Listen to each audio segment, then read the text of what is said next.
ചൊവ്വ, വെള്ളി എന്നീ ദിവസങ്ങൾ ദേവീ ഉപാസനയ്ക്ക് ഉത്തമമായ ദിവസമായാണ് കണക്കാക്കപ്പെടുന്നത്. ഇനി നമുക്ക് ദേവീക്ഷേത്രത്തിൽ പോയി ദീപാരാധന കാഴ്ചകൾ കണ്ടുമടങ്ങാം.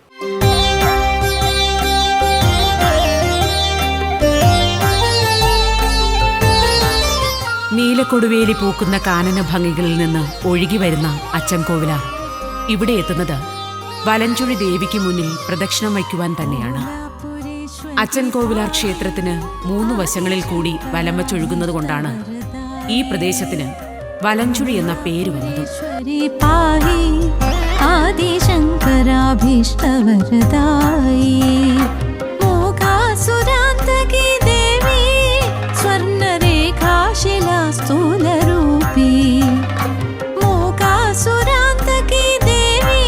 പത്തനംതിട്ട ജില്ലയിൽ അച്ചൻകോവിലാറിന്റെ തീരത്ത് സ്ഥിതി ചെയ്യുന്ന അതിമനോഹരമായ ക്ഷേത്രമാണ് വലഞ്ചുഴി ദേവീക്ഷേത്രം.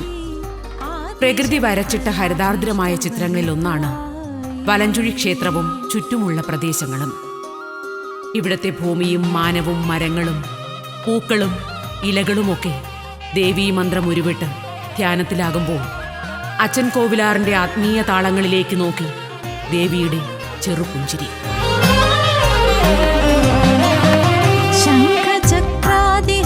ഇവിടെ ദേവി ഭദ്രകാളിയായിട്ടാണ് വാഴുന്നതെങ്കിലും ശാന്തസ്വരൂപിണിയാണ്. ക്ഷേത്രമുറ്റത്ത് നിന്നാൽ അച്ചൻകോവിലാറിന്റെ 2 ദിശകളിലേക്കുമുള്ള ഒഴുക്ക് ദർശിക്കാൻ കഴിയുന്നതാണ്.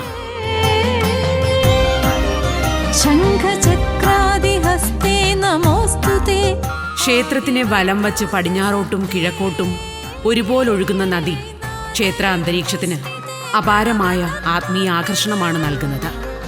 അതുകൊണ്ട് തന്നെയാണ് ഈ ആത്മീയ പ്രപഞ്ചത്തിലിരുന്നുള്ള ധ്യാനവേളകൾ ആത്മാവിലും ശരീരത്തിലും അനിർവചനീയമായ ആത്മീയ ഹർഷമുണ്ടാക്കുന്നത്.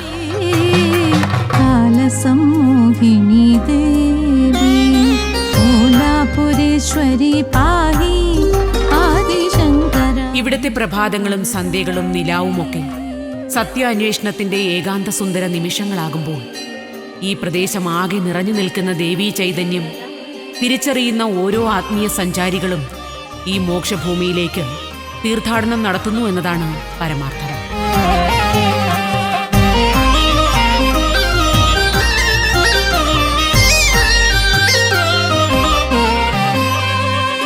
പ്രകൃതിയുടെ സുന്ദരഭൂവിൽ നിൽക്കുന്ന ക്ഷേത്രത്തിന് ലളിതമായ രൂപസൗന്ദര്യമാണ്. അതിപുരാതനമായ ബലിക്കല്ല് ലോഹത്താൽ പൊതിഞ്ഞിരിക്കുന്നു.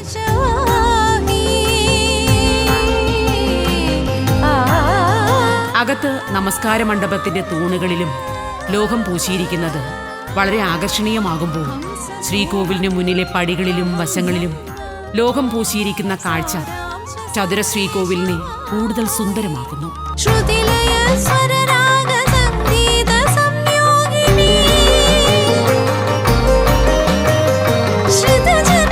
നമസ്കാര മണ്ഡപത്തിനു മുന്നിൽ നിന്ന് ശ്രീകോവിലേക്ക് നോക്കി വലഞ്ചുഴി ദേവിയെ ദർശിച്ച് ശ്രീകോവിലിന് ചുറ്റും പ്രദക്ഷിണം ചെയ്യുമ്പോൾ വെയിലൊളികൾ വീണ് സ്വർണപ്രകാശം വിതറുന്ന അഷ്ടദിക്പാലകന്മാരെയും നിർമാല്യധാരിയെയും കാണാം.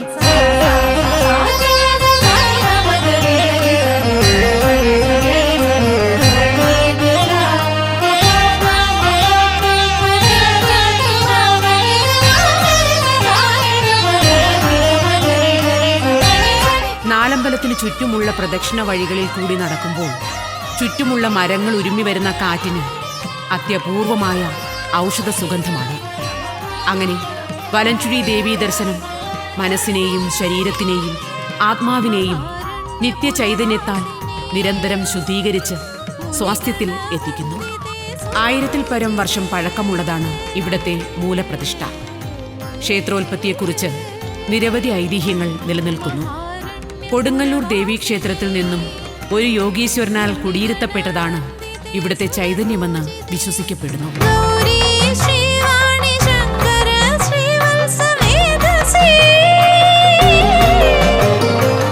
കൊടുങ്ങല്ലൂരിൽ നിന്നും കൊണ്ടുവന്നതെന്ന് കരുതപ്പെടുന്ന വാളും ചിലമ്പും ഇന്നും ക്ഷേത്രത്തിൽ സൂക്ഷിച്ചിട്ടുണ്ട്. നിഗ്രഹ അനുശക്തികൾ ഒരുപോലെ നിലകൊള്ളുന്ന വലഞ്ചുഴി ഭഗവതിയെ അറിഞ്ഞു വിളിക്കുന്നവർക്ക് ആശ്രയമായതിന് അനുഭവ സാക്ഷ്യങ്ങൾ നിരവധിയാണ്. മൂകാസുരാന്തകി ദേവി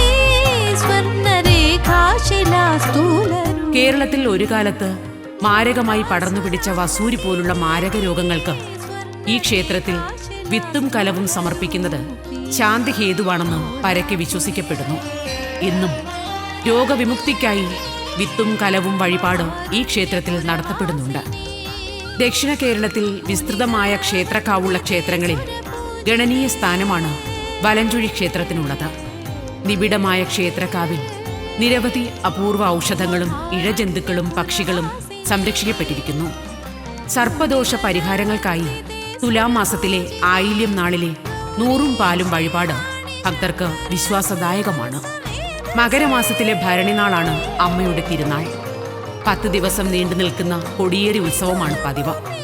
കൊടിയേറി 5-ാം നാൾ മകരഭരണി ദിവസം വെളുപ്പിന് എഴുന്നള്ളത്തിൽ അഭീഷ്ടസിദ്ധിക്കായി ഭക്തർ ഈറനൊടുത്ത് ആപ്പിണ്ടി എഴുന്നള്ളിക്കുന്നത് ഈ ക്ഷേത്രത്തിലെ പ്രത്യേകതയാണ്.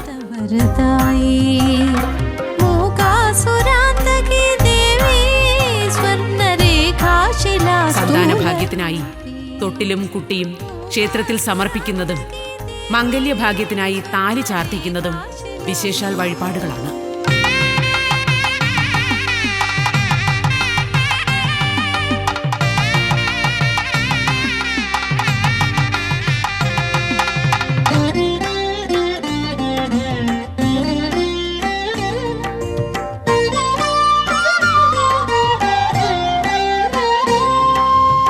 ഭുവനേശ്വരി ഭവാനി. മംഗമാർ സ്വന്തം കൈയാൽ അമ്മയ്ക്ക് നേദ്യം സമർപ്പിക്കുന്ന വലഞ്ചുഴി പൊങ്കാല കുംഭമാസത്തിലെ ഭരണി നാളിൽ നടക്കുന്നു. പരമേശ്വരി ശിവാനി, അവിടുത്തെ തൃപ്പാദം തേടി വന്നെത്തിടും അടിയങ്ങൾ. കുംഭമാസത്തിലെ രാത്രിമഴ പെയ്തു തോർന്ന മഞ്ഞു നിറഞ്ഞ പ്രഭാതത്തിൽ ക്ഷേത്രാന്തരീക്ഷത്തിലേക്ക് പൊങ്കാലയർപ്പിക്കാൻ ആയിരങ്ങളാണ് ഒത്തുചേരുന്നത്. ഈശ്വരി ഭവാനി, പരമേശ്വരി ശിവാനി. ക്ഷേത്രത്തിനു മുന്നിലെ ഭണ്ഡാരയടുപ്പിൽ ദേവിക്കുള്ള നിവേദ്യമായ പായസം പാകമാകുമ്പോൾ തന്നെ ക്ഷേത്ര അങ്കണത്തിലും അച്ചൻ കോവിലാറിന്റെ പ്രദക്ഷിണ തീരങ്ങളിലും കൂട്ടിവച്ചിരിക്കുന്ന ആയിരക്കണക്കിന് അടുപ്പുകല്ലുകളിലെ പായസക്കലങ്ങളിൽ അരിയും ശർക്കരയും പഴം നുറുക്കും കൽക്കണ്ടവും നെയ്യും ചേർത്ത് ദേവിയുടെ വഴിപാടുകളിലൊന്നായ പൊങ്കാല അർപ്പിക്കൽ നടക്കുകയായി.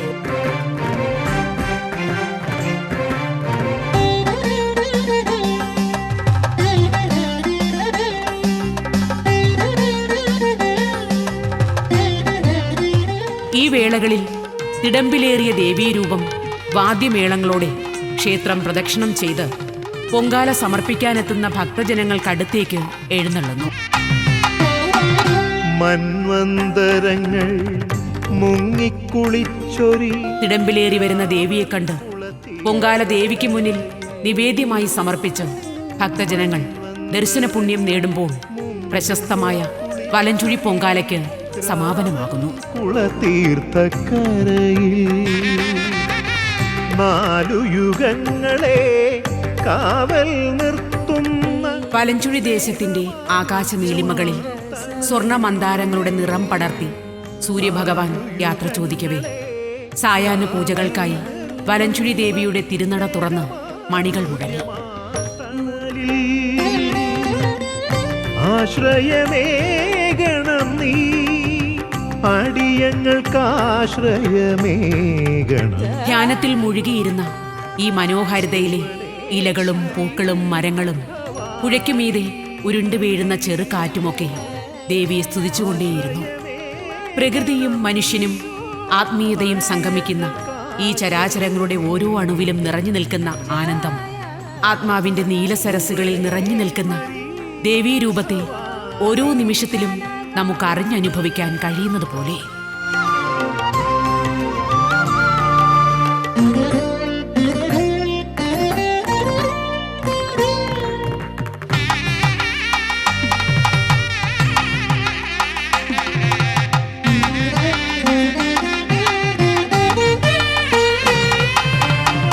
കൽപ്പാന്തകാലം കൈകൂപ്പി നിൽക്കുമീ ദീപ ദീപങ്ങൾക്ക് നടുവിൽ അലങ്കാര പൂജകൾ കഴിഞ്ഞ് തൂമന്ദഹാസവുമായി നിൽക്കുന്ന സുന്ദരരൂപിണിയായ ദേവി. ഈ ദർശന സൗഭാഗ്യം ഏതോ ജന്മാന്തര പുണ്യം പോലെ ആത്മാവിന് സായുജ്യമാകുമ്പോൾ, ദേവി, നിന്റെ പുണ്യദർശനം എന്റെ ആത്മാവിൽ തെളിയിച്ച നിലാവഴികളിലൂടെ പരമാത്മാവിനെ തേടിയുള്ള എന്റെ യാത്ര തുടങ്ങുകയായി. നാലുവേദങ്ങളെ നാവിലുണർത്തുന്ന സർവവിജ്ഞാനത്തിൻ നിറവിൽ ആശ്രയമേകണം നീ, അടിയങ്ങൾക്കാശ്രയമേകണം നീ. ഭുവനേശ്വരി ഭവാനി, പരമേശ്വരി ശിവാനി, അവിടുത്തെ തൃപ്പാദം തേടി വന്നെത്തിടും അടിയങ്ങൾക്കേകണമാശ്രയം നീ, അടിയങ്ങൾക്കേകണമാശ്രയം നീ. ഭുവനേശ്വരി ഭവാനി.